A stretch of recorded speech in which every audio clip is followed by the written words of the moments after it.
Chairman. Professor Frost, you distinguish between the adjudicative and the administrative function within the judicial branch. That has constitutional relevance to our ability to legislate?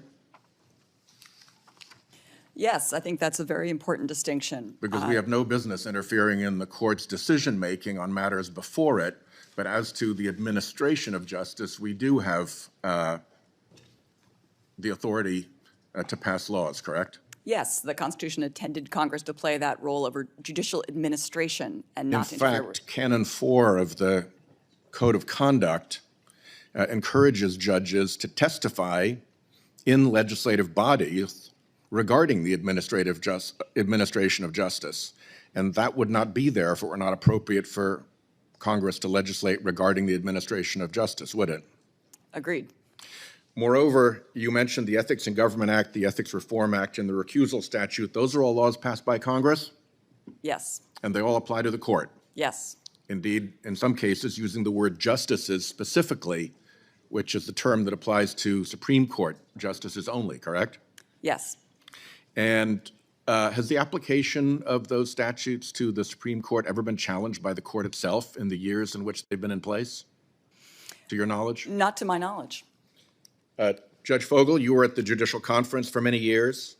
You've had to have the role that the Judicial Conference was given by statute, by Congress, to administer these laws. In the context of administering these laws, particularly under the supervision of the Chief Justice, were you ever told that these laws were unconstitutional or that the Judicial Conference or the Financial Disclosure Committee should not enforce them? No, Senator. The justices complied, as did all of the other federal justices, with the disclosure requirements, or at least they made an effort to. And in fact, one of the rules, part of the law, is that if there is a financial disclosure violation, then the determination as to whether that violation was willful and is subject to civil penalties actually gets referred to the Attorney General for determination.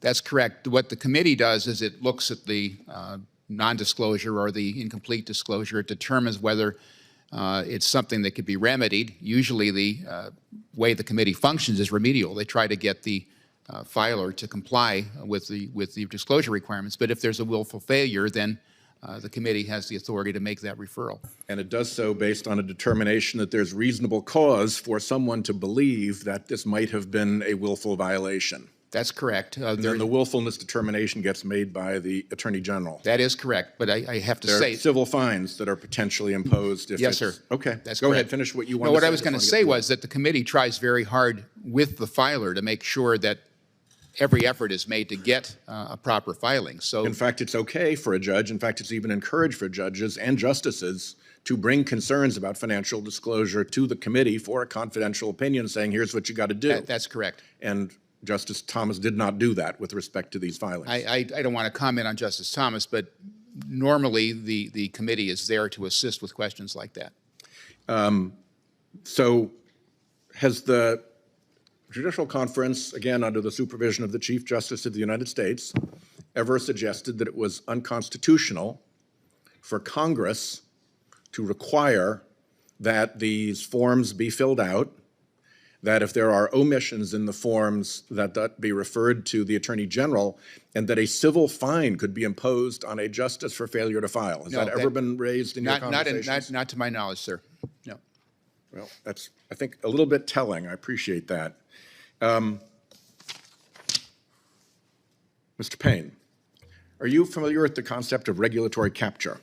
Yes. Sometimes called agency capture. Yes. Fairly considerable literature about it in administrative law and economics. Yes. So I'll ask you a hypothetical. Let's just say hypothetically that there were an organized effort to capture, in the meaning of regulatory and agency capture, to capture the court in such a way that it was beholden to and ruled in favor of big special interests. That's the hypothetical. Here's the question. If that hypothetical were true, would any ethics concerns be raised by justices consorting with individuals or associating with groups involved in that capture scheme? Yes, in that hypothetical, there could be potential conflicts of interest if someone was engaged in trying to influence the court and members of the court were engaging in activities with them. Thank you. My time has expired.